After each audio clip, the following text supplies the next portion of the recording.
Why am I holding this mic like this? I don't know. But I want to get a little bit more personal. And I know, Lyric, how personal can you get?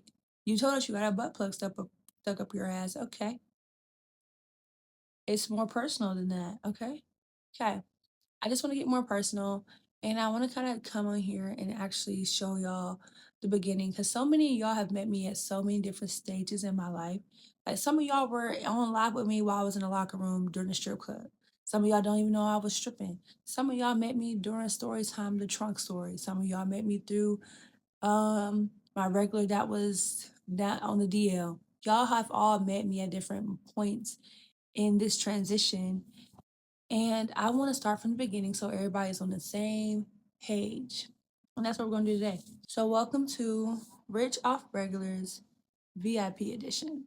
So, let's start from the fucking beginning because the beginning is the bread, the butter.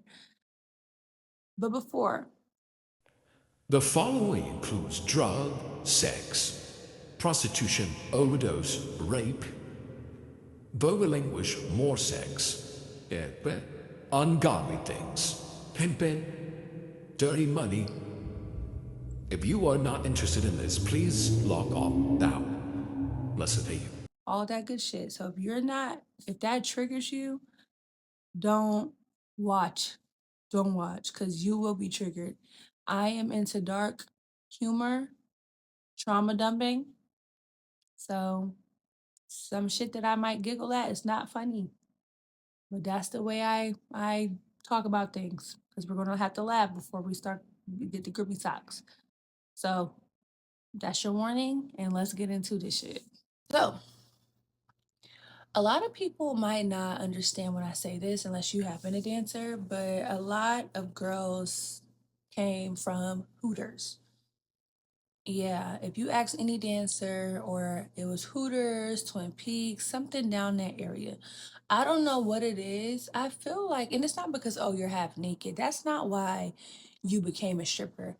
It's the money, the sugar daddies, and the attention from men. It's kind of like baby stripping in a sense. Like you make good money, guys come in and they like you get sugar daddies in there and you get the male attention, you have to keep up with your body and stuff like that. So it's like kind of like a leeway, it's like a gateway drug to dancing. And I worked at Hooters right when I was in college and right before I graduated college. And it was cool. But granted, that's when I started being groomed. Yeah. And I'm sorry if this triggers you. I'm sorry if grooming triggers you. But this is not that type of podcast, or this is not going to be that. I'm going to talk about the real deal of grooming and not just the bad side. Like I know there's not a good side of grooming, but I'm going to talk about it in whole. So if that makes you uncomfortable, you might want to just go ahead and leave now because I'm not talking about grooming children. I'm talking about grooming as a young adult, 20s and up. Okay. So when I say grooming, I mean 17 and up, maybe 16. Look, I'm talking about real life. I'm not here to sugarcoat it or hold your hand or nothing. This is the fucking truth. Okay. All right. But when I first started working at Hooters, that's when I got groomed. I was being groomed and I'm smiling, but like when I was getting groomed, and maybe I think the way I do because I got groomed for so long, but it was fun. Okay. And I didn't know I was getting groomed until later down the line, like later, like literally later. Like you don't know what you've gone through and what's wrong, especially in my sense, because I have been in the industry and lifestyle for so long. So you don't really know what's bad until you leave the lifestyle and start telling people other things that happen to you in the lifestyle. Then you're like, oh, that's what that is. Like I'm a victim. Okay. But prime example, there was this guy named Buddha that would come into our Hooters and he would come in with a lot of women or a lot of guys, whatever, like, or he would just come in by himself. and he would like love on the girls. This is an old man, old Asian man, bald head, but he was just so sweet to us. He was not mean at all. And he tipped very well, and he gave all the girls a chance to like get money when it came to like waiting on him. And he would tell us like, order whatever you guys want under my tab, under my check. I'll be here. He'll be there all day long watching the game or just having different people pull up on him. Like it was like he was just sitting in Hooters for hours. And he'd be like, get whatever y'all want on my tab. And when he said that, we would order food. But then it came to a point to where we were ordering alcohol. Yes, we were underage. We were not 21. We were ordering alcohol and we could not drink at work. But get, we would order alcohol drinks from the bar and put them in to-go cups because we were allowed to like have drinks and put them in to-go cups and be drunk as fuck. And he would just be so amused at this shit. Like he would just be laughing at us and we'll be giggling and laughing like little ass girls because we were little ass girls. And we just was so drunk. We were fucked up. We were fucked up. We was over there like, oh my God, welcome to Hooters. How can I serve you? How many? Because I was the hostess. And I was like, yeah, let me sit you down. And we had the most energy. We had the best energy out. And I just realized that I had not pressed record on that motherfucking thing. Okay. Like I was saying, but yeah, like the whole time we're just drunk. We are drunk, okay? We're drinking bullshit at that because we didn't even know what to order. So we're not taking shots now. We're drinking like Long Islands and tropical islands and the little blue island shit. We're drinking bullshit. Yeah.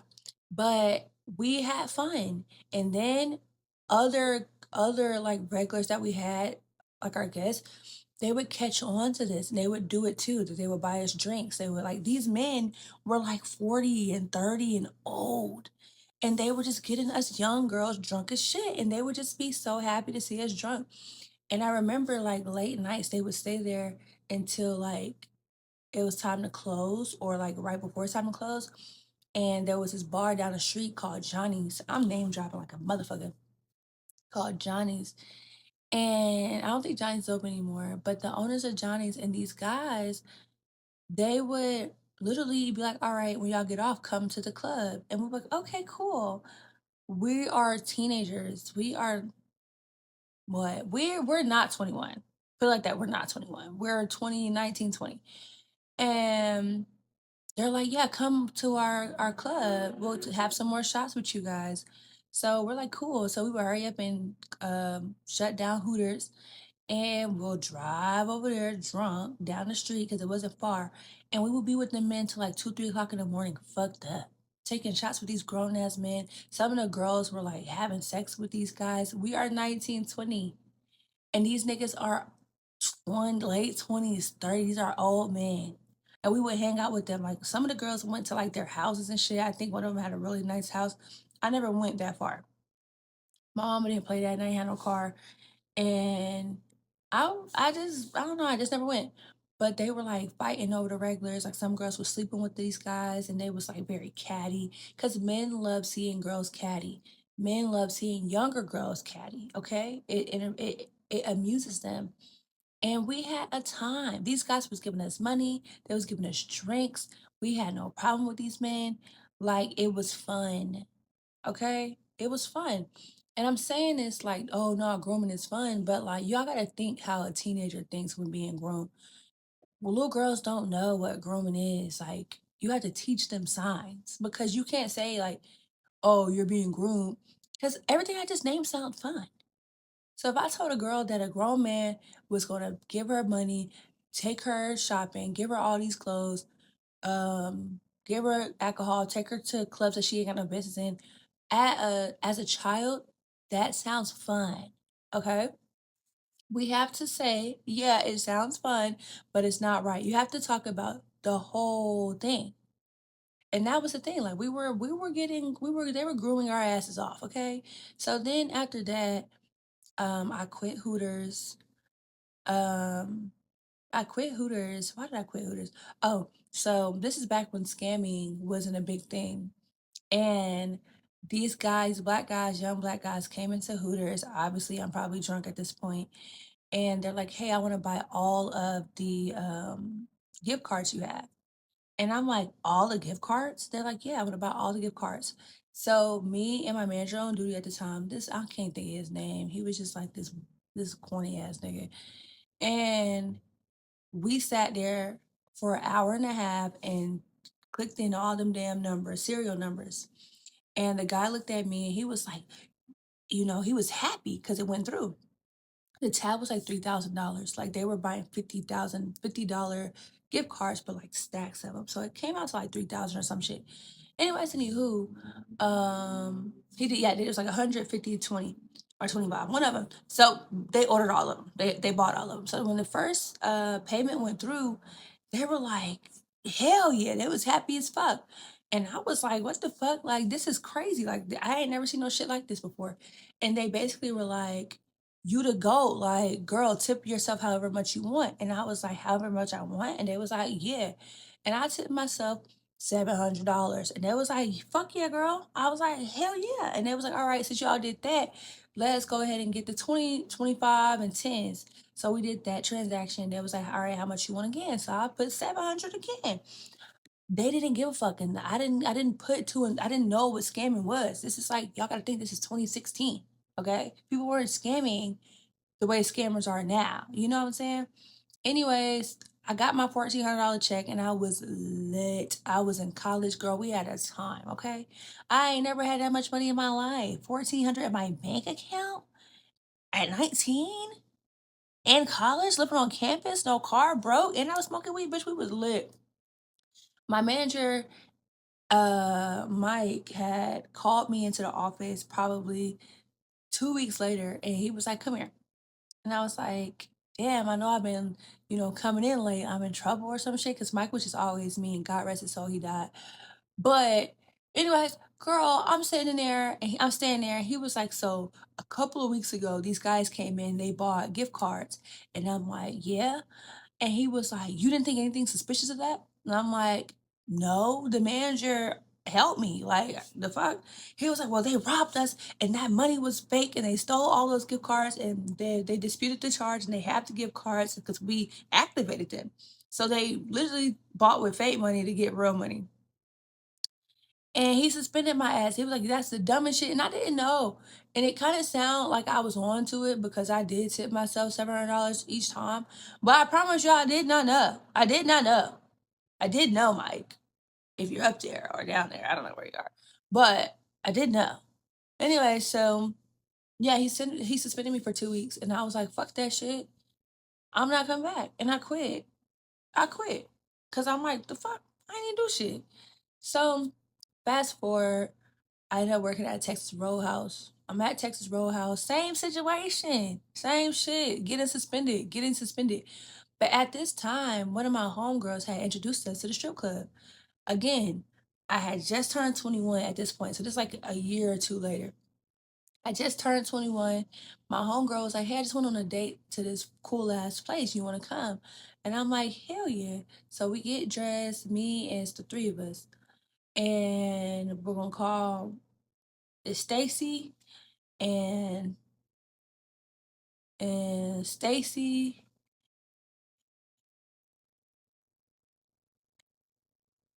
and Kat. Okay, Stacy and Kat, right? So Stacy is like, hey, I just went to the club with this man because she was like into the sugar baby world at the time. I didn't, she was just dibbling dabbling. She wasn't like really into the lifestyle. She was actually a real hard diehard Christian. And she didn't drink, and didn't smoke, and do bad things. But I don't know, she liked nice shit. So anyway, so Stacy was like, hey, y'all wanna go to this club? And I'm like, yeah, but she didn't tell us what it was. So me and Kat got dressed, Stacy drove, and we went. And when I can picture it now, we walked in, and this is like when the club, um, what am I gonna name the club? Fuck that, I worked at Cheetah. And we walked into Cheetah, and I saw all these naked women on stage, and it was just like it was like all red, and everything was just like slow motion. And the girls were all dancing like this, and I had never been to a strip club before. These bitches were naked, and I'm like, oh my god, girls were dancing on the tables and shit. I was like, what the entire fuck? they're just naked and they're naked, but they're like sexy. It's red light district. It's giving like girls are dancing all over the tables. Like this is back when we couldn't dance on the floor yet. Mind you, I hadn't started working here yet. And yeah, the girls are on top of the tables and they're dancing and it's men in there and it's kind of slow, but it's not. So we sit at the table in the middle and we're just at awe. I'm like, what the fuck is my first strip club? This is crazy. This is crazy. So we're ordering drinks or whatever. And some guy, we don't even know who this guy was, but he ordered me, Cat, Stacy, around a 1942 shot. So I'm like, this is what the fuck? I'm used to this because of Hooters, but like this is like on a different level. You know what I'm saying? This is on a different scale. We're not drinking Jose Cuervo and vodka shots, and we're not drinking the cheap shit. Like this some rich nigga shit. Okay, cool. So we're drinking, we're eating great food. So then as we're tipping the girls, we see one of the girls that we used to work at Hooters on the stage. On the stage. And she's like waving at us and we tip her or whatever. And she's like, oh my God, hi girls. And we're waving at her and we're waving at, whatever. So she finally comes down. She's like, oh my God, you guys would love it here. Come work here. And we're like, really? Really? She's like, yes, please work here. Like, I make 1,200 a night. And we're like, oh, okay. That's all you should start with that. You should start with that. 1,200 a night? Girl. So we talked to the house mom, we left, whatever, whatever, whatever, whatever. So Kat went first. Kat auditioned, got hired, and was already, she's tall, model, vibe, bad, beautiful face, bad, bad body, like, very tall stallion. So she got on there and she was like, yeah, bitch, I'm making money. I'm making motherfucking bank. And I was still working at Texas Roadhouse at the time, and I'm just like, this is dumb. So I had got Christmas had passed, and I had got suspended from Texas Roadhouse for some odd reason. Fuck Luke. If you seen this, Luke, fuck you. And I was just like, this shit sucks. This shit sucks. And I walked into Texas Roadhouse. I was staying with Kat at the time, and she had just dropped me off from work to work, and I called her 10 minutes later. I was like, girl, come pick me back up. I'm quitting. And she was like, are you for real? I'm like, yes, I quit. So I walked out. I blocked everybody's phone number from Texas Roadhouse, said, fuck them. And that night, I went and auditioned at the Cheetah. And girl, I was so nervous, but Kat was just like, girl, all you gotta do is go over there and smile. And I'm like, smile? She's like, yes, you gotta Kool-Aid, first grade, smile. And I was like, okay, you know, cool. So I go, it's like 8 o'clock, nobody really in the club. I got on black lingerie and it had like heart. It was sheer, but it had hearts around the nipple part. And I had on a black tie-up bikini and some black heels. And one of the managers was there and he saw me and I was dancing to fucking Bruno Mars, girl. I can't even think of the name. I think it was like, what Bruno Mars? I'll tell y'all what song it is. I'll download it. Our song on the And girl, this Bruno radio, Mars but was it don't just sound the same. and I got off the stage and it was like, you're hired. I was like, oh my God. So I got hired. And mind you, it was so hard to get hired at this club because they don't play. Like, if they say no, bitches no. You know what I'm saying? If they like, fuck that, it's fuck that. So they basically were like, I fuck with you. Take them clothes off, girls. Get it. You get your money. So I went home. I told my boyfriend at the time, he was mad. He didn't give a fuck about that. I give a damn. He ain't had no money. He was broke. And he was just bitching and complaining and stuff like that.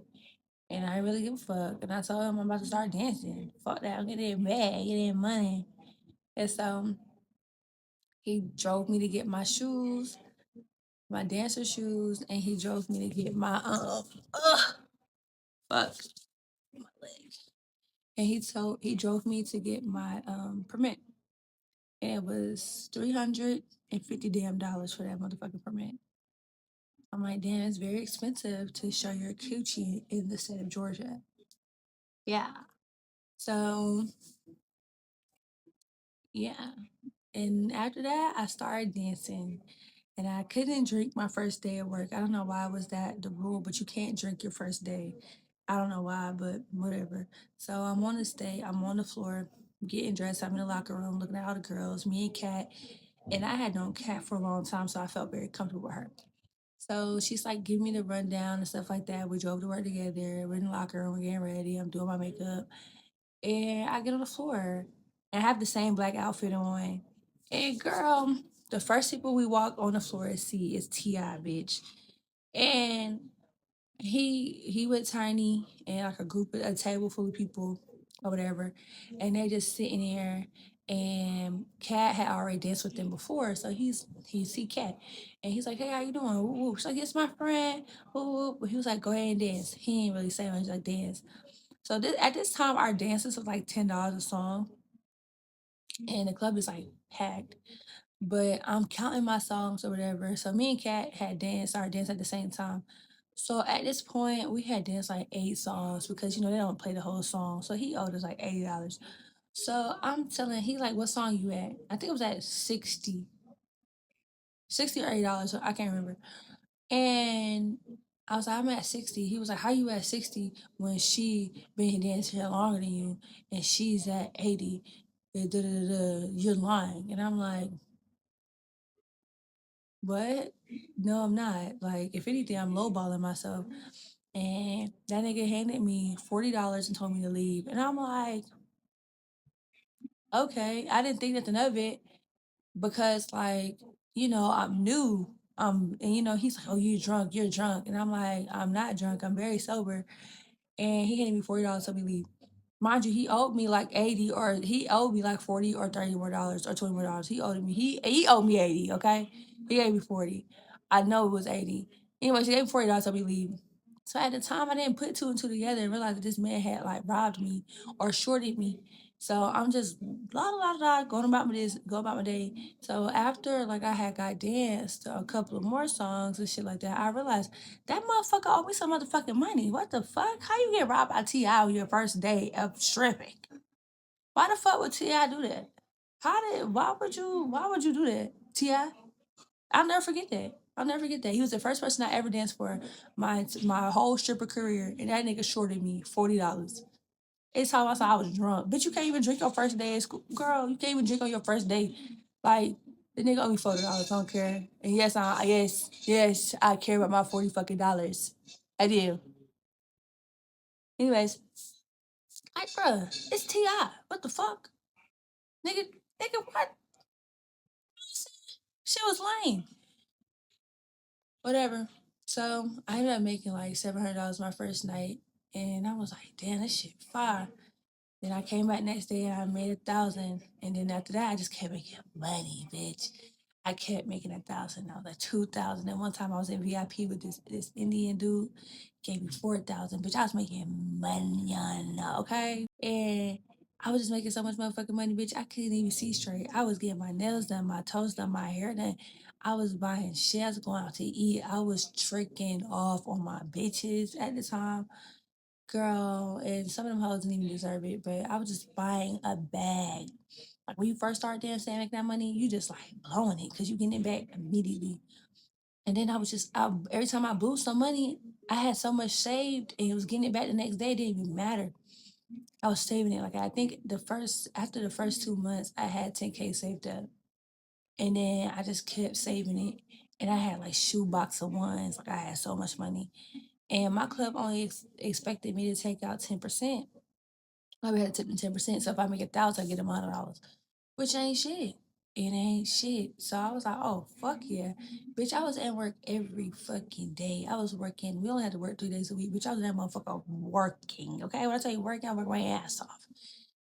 And honestly, it was a different world. Like, you grow up fast, bitch. Like, you seeing girls on drugs. It's my first time seeing people on drugs outside of weed. I was confused. Bitches was doing coke in front of me. Bitches was popping pills in front of me. I seen girls passing out drunk. Like being in a club make you grow up real motherfucking fast. Like if you ain't in like if you wasn't around that growing up, bitch, you gonna grow up real fast. So after a month of being a dancer, it felt like I had been doing it for so long. Like the lifestyle just so fast. It's fast as fuck. So even though I had been there for like 2, 3 months, it felt like I had been there for years.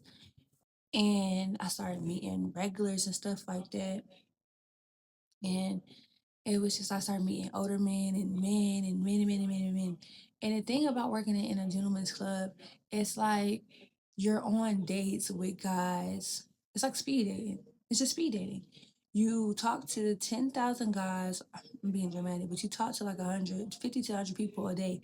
And that might sound crazy, but if you're working a double from the club is open from 12 to 2, you're going to talk to 50 people plus and you're gonna sit there and you're gonna talk. But not only you gonna sit there and talk, you're gonna drink. Bitch, welcome to alcoholic. Welcome to being an alcoholic, bitch. Front row. Come on. Boom. So now you're drinking every day. And you don't notice that you're drinking every day because you're in the club. And the thing about being in the club is that's it's a conversation starter. Hey, can I buy you a drink? Yeah, of course you can buy me a drink. Cool. But if 50 niggas buy you a drink, some of you have to pour out. And that's the thing. A lot of girls didn't pour out their drinks. They did take them. Or some girls would walk around the club with the drink already in hand so nobody would or offer them a drink. Or some bitches was just on drink restriction. Like they couldn't drink because they had got, you know, overly drunk, sloppy, cussing people out, throwing up, like just bad. So they couldn't drink. So they had to put like cranberry juice and orange juice in their cuts because they were overly fucking drunk. They were drunk. And like no. And so this went on for almost 6 months. And then after 6 months of me dancing, at this point I'm 22. And this is when I meet my first sugar daddy, bitch. My first sugar damn daddy. So I'm 22, and no, I haven't been dancing for a year because I was turning 23. So I'm 22. It's summer, and I'm turning 23.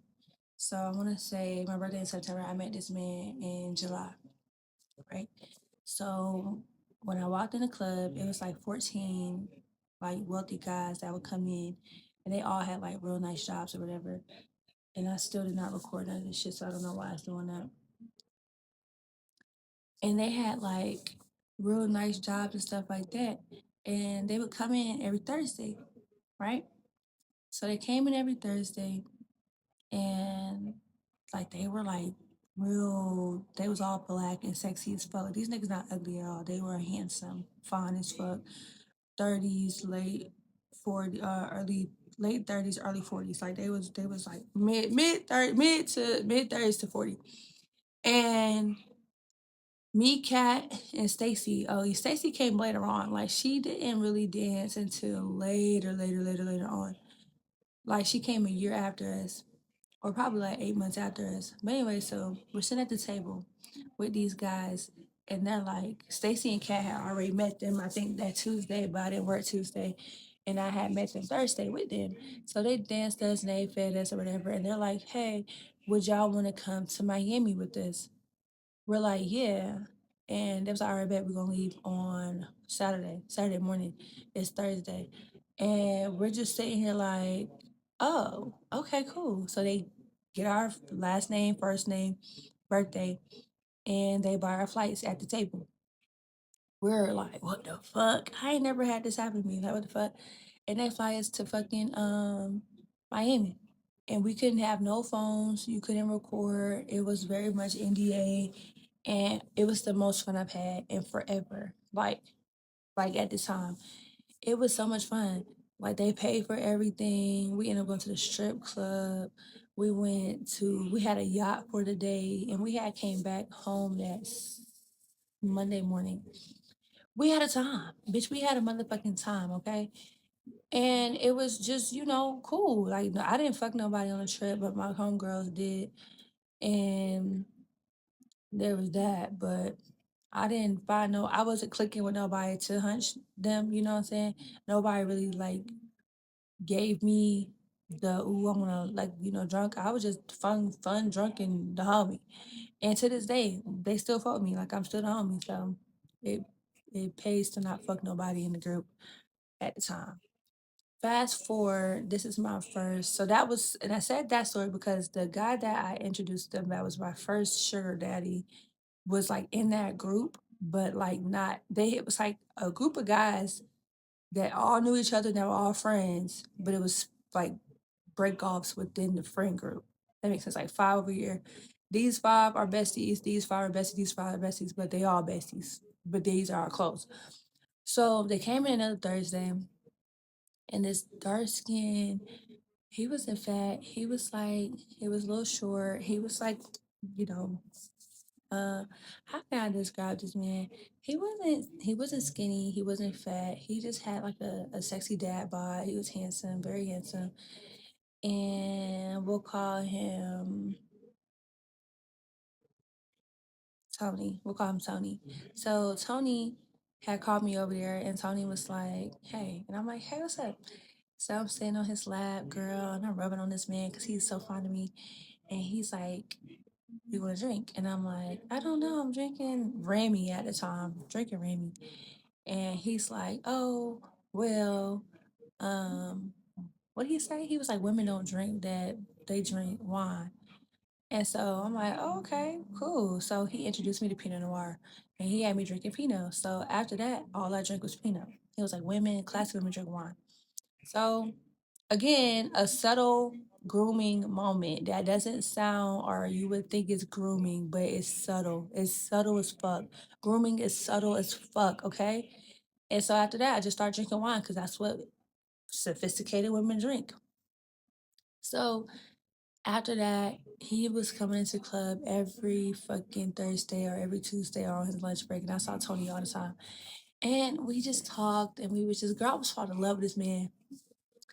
I love this man. This man was like the BDs to be bitch. I love this guy. And he would come into the club, and he would just be so like just talking to me and talking to me and talking to me.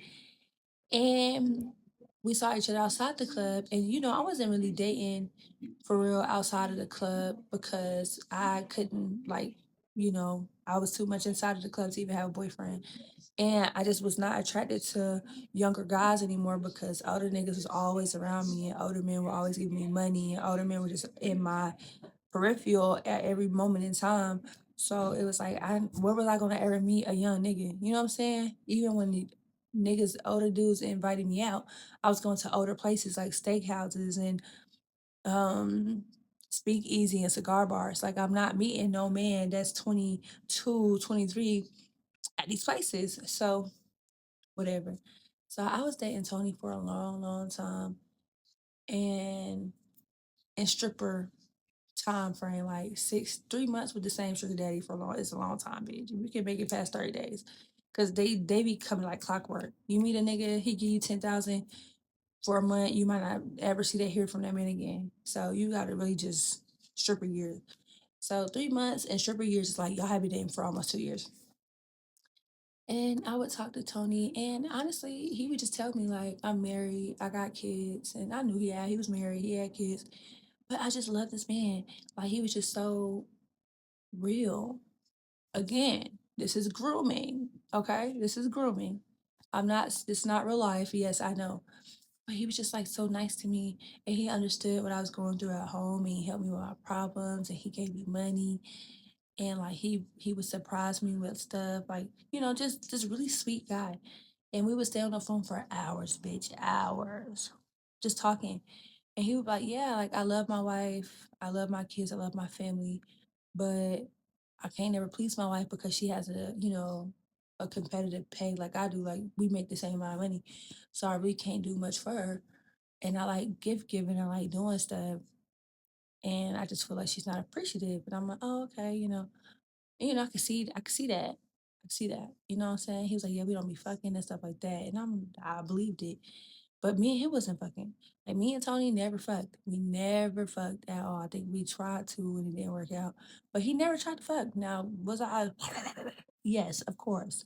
Because I want to give some type of affection outside of like kissing and like my girl, my girl, my girl. Like this man was like the apple of my motherfucking eye, bitch. And he told me, he was like, you'll be my mistress forever. And I was like, okay. And girl, I was not talking to other niggas. I was talking to this man every day, sending this man every day. He was sending me like love, text messages and shit. Like, this is my man. Every time he would come into the club, bitch, my heart would be like, oh my God, my man, my boyfriend's here, oh my God. And we be getting like into like little arguments and shit. He like, let me make it up to you. Blah, blah, blah, blah, blah. But after that, I didn't really fuck with nobody else. Like girl, I was head over heels for this old man. And he was just the bees needs to be. And it just made me think about like, again, who just prepared me for all this? Like it prepared me to be groomed. It prepared me to be with an older man. And he did too. Like he would teach me like, oh, you shouldn't wear this, or you shouldn't talk like that, or you should do this much. And you're so young, you don't know nothing. And he would teach me things. And he would teach me about finance and teach me about money and teach me lessons. Oh, you shouldn't talk like that. And you and your friend should just da da da. Like if I had problems with my homegirls, he would be like, well, and he would just give great advice. It was like fatherly advice from a man that I was attracted to and I was older. And all my relationships like that were like that. Like every relationship that I met after that was just older niggas grooming, older niggas grooming. And what I realized that when you date one older nigga, other older niggas can smell the other older nigga on you. Like niggas can tell when you've been groomed because you start talking a different way. You start drinking different shit. You start trying to, you're groomed for older men. You know how to sit the fuck down and shut the fuck up. You don't talk when a man is speaking. If a man's at the table, you are supposed to sit there, look cute. And it turned to like little shit. Now, mind you, I'm 5'8". And when I was dancing, 5'8", I was like 140. I was skinny. And if I gained like 2, 3 pounds, or if I got like thick, he'd be like, no, lose that shit. And I'll be like, damn, I didn't even know I was getting fat. I'm not, you're not getting fat, girl. You're just too big for him. And so niggas would not give you the same amount of money. Like your clientele will go drop. You would have to find a whole different clientele. Your regulars, like my regulars were blackballed black men because I gave 90s fine. I was 90s fine. I was skinny. I wore my natural hair. I had light makeup. I had no tattoos, no piercings at the time. I was just fresh. And they loved that. But when I started gaining weight, and when I say gain weight, I don't mean like 5, 10 pounds. And even if I did, it wasn't like drastically noticeable because I'm tall. But they would notice and they would be like, what's going on with that?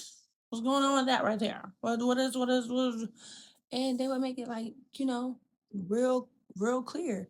Them niggas would tell you, you're getting fat. You need to work out.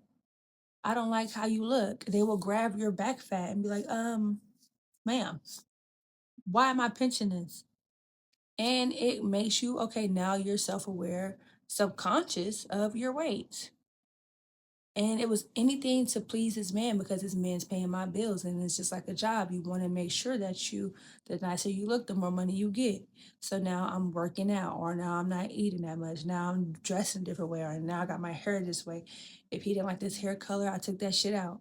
And that's how a lot of times how dancing was. It was like if I made more money with a ponytail and then I put my like I or vice versa. Say I wore a ponytail on Monday and I didn't get nobody to talk to me. Bitch, I'll never wear a ponytail again. If I wore this hairstyle right here and I went to work and I got 1,000, I would never change my hair up. Like you have to find your signature look. You can't never change. You can't change those shit. Soon as you change your hair, your clientele will change as well. And I didn't have a white clientele. White men love dark skinned women in the club. White men love dark skinned women outside of the club. It's a fetish thing. I never got it. I never had a white trick. I never had a white sugar daddy. I did have a white sugar daddy once, but that's because the girl I met him, he just like black girls, but it was a trio. It was three-way. And it was a dark skinned girl, white man, me.